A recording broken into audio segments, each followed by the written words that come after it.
ನಾನು ಈ ಸ್ಟೋರಿಯನ್ನ ಆಯ್ಕೆ ಮಾಡಿರೋದು ನನಗೇನೋ ವ್ಯೂಸ್ ಸಿಗಬೇಕು ಅಂತ ಆಗಲಿ, ನಾನು ಫೇಮಸ್ ಆಗಲಿ ಅಂತ ಅಲ್ಲ. ಬದಲಾಗಿ ಈ ಹುಡುಗಿಯ ಒಂದು ಟ್ಯಾಲೆಂಟ್ ನನಗೆ ತುಂಬಾನೇ ಇಷ್ಟ ಆಯಿತು. ಎಲ್ಲರೂ ಕೂಡ ಇದನ್ನ ನೋಡಿ ಎಂತೆಂಥವ್ರಿಗೂ ಸಪೋರ್ಟ್ ಮಾಡ್ತೀವಂತೆ, ಈ ಬಾಲಕಿಗೂ ಕೂಡ ಸಪೋರ್ಟ್ ಮಾಡಿ ಅಂತ ಹೇಳೋದಕ್ಕೆ ಈ ವಿಡಿಯೋವನ್ನ ಮಾಡಿದ್ದೀನಿ. ನಾನು ಆಕೆಯ ಇನ್ಸ್ಟಾ ಲಿಂಕ್ನ ನನ್ನ ಡಿಸ್ಕ್ರಿಪ್ಷನಲ್ಲಿ ಹಾಕಿರ್ತೀನಿ. ಸಮಯ ಇದ್ರೆ ಎಲ್ಲರೂ ಕೂಡ ಆ ಪೇಜ್ನ ಫಾಲೋ ಮಾಡಿ ವಿಡಿಯೋವನ್ನ ನೋಡಿ. ಇನ್ಸ್ಟಾಗ್ರಾಮ್ ಅಲ್ಲಿ ಸಾಮಾನ್ಯವಾಗಿ ಎಲ್ಲಾ ರೀತಿಯ ವಿಡಿಯೋಗಳು ಹರಿದಾಡ್ತಾ ಇದೆ. ಅದರಲ್ಲಿ ಕೆಲವೊಂದು ಸಿಕ್ಕಾಪಟ್ಟೆ ಟ್ರೋಲ್ ಆಗುತ್ತೆ, ಇನ್ನು ಕೆಲವು ಚೆನ್ನಾಗಿದ್ರು ಕೂಡ ಅದು ಅಷ್ಟರ ಮಟ್ಟಿಗೆ ಫೇಮಸ್ ಆಗೋದಿಲ್ಲ. ನಾನು ಕಳೆದ ಕೆಲ ದಿನಗಳಿಂದ ಒಬ್ಳು ಪುಟ್ಟ ಕಂದಮ್ಮನ ವಿಡಿಯೋವನ್ನ ನೋಡ್ತಾ ಇದ್ದೀನಿ. ಈ ವಿಡಿಯೋ ಎಷ್ಟು ಚೆನ್ನಾಗಿದೆ ಅಂತ ಅಂದ್ರೆ ಎಲ್ಲರ ಕಿವಿ ಕೂಡ ತಂಪಾಗುತ್ತೆ. ಇಷ್ಟು ಚಿಕ್ಕ ಪುಟ್ಟ ಹುಡುಗಿಯ ಬಾಯಲ್ಲಿ ಅಷ್ಟು ಚೆನ್ನಾಗಿರೋ ಕನ್ನಡ ಕೇಳೋಕೆ ನಿಜವಾಗ್ಲೂ ಖುಷಿಯಾಗುತ್ತೆ. ಇತ್ತೀಚೆಗಂತೂ ಎಲ್ಲರೂ ಕೂಡ ಕನ್ನಡ ಬಿಟ್ಟು ಇಂಗ್ಲಿಷ್ ನ ಮಾತಾಡ್ತಾರೆ. ಅದರಲ್ಲೂ ಈಗಿನ ಮಕ್ಕಳಂತೂ ಕನ್ನಡ ಅಂದ್ರೆ ಏನು ಅಂತ ಹೇಳೋ ಹಾಗಾಗಿದೆ ಪರಿಸ್ಥಿತಿ. ಇವೆಲ್ಲದರ ನಡುವೆ ಅಲೊಬ್ಳು ಪುಟ್ಟ ಪೋರಿ ಕನ್ನಡವನ್ನ ಪಟಪಟ ಅಂತ ಮಾತಾಡ್ತಾಳೆ. ಈಕೆಯ ರೂಪ ಸಾಕ್ಷಾತ್ ದೇವರ ರೂಪದಂತಿದೆ. ಈಕೆಯ ಮಾತು ಕಂಡ ಸಾಮಾಜಿಕ ಬಳಕೆದಾರರು ಬಸವಣ್ಣರ ರೂಪ ಬಾಲ ಬಸವಣ್ಣ ಅಂತ ಹೇಳ್ತಿದ್ದಾರೆ. ಬಸವಣ್ಣನ ವಚನವನ್ನಂತೂ ಬಸವಣ್ಣನೇ ಹೇಳಿದ ರೀತಿಯಲ್ಲಿ ಈ ಹುಡುಗಿ ಹೇಳ್ತಾಳೆ. ಈ ಪುಟ್ಟ ಕಂದಮ್ಮನ ಹೆಸರು ದಿತಿ ಶಿರ್ಷ್ಯಾದ್. ಓಂ ನಮ ಶಿವಾಯ ಅಂತ ಶಿವನ ಮಂತ್ರ ಹೇಳ್ತಾಳೆ, ಕನ್ನಡ ಪದ ಹೇಳ್ತಾಳೆ, ಬಸವಣ್ಣನವರ ವಚನಗಳನ್ನ ಹೇಳ್ತಾಳೆ.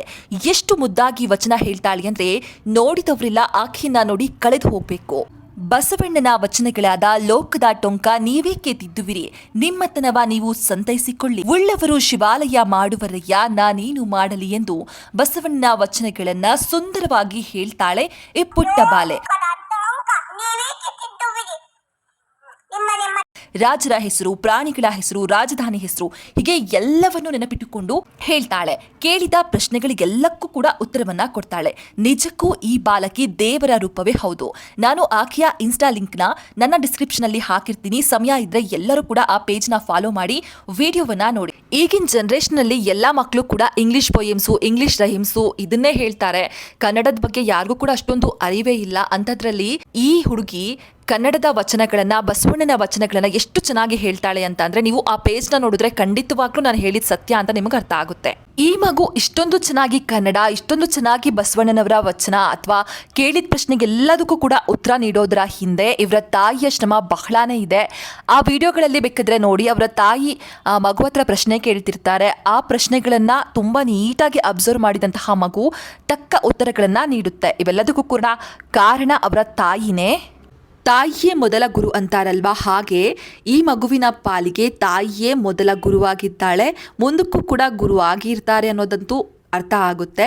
ಇಲ್ಲಿ ಈ ಮಗುಗೆ ಎಷ್ಟು ಪ್ರಶಂಸೆ ಮೆಚ್ಚುಗೆ ವ್ಯಕ್ತವಾಗುತ್ತೋ ಅದೇ ರೀತಿ ತಾಯಿಗೂ ಕೂಡ ಒಳ್ಳೆಯ ಪ್ರಶಂಸೆ ಸಿಗ್ಲೇಬೇಕು.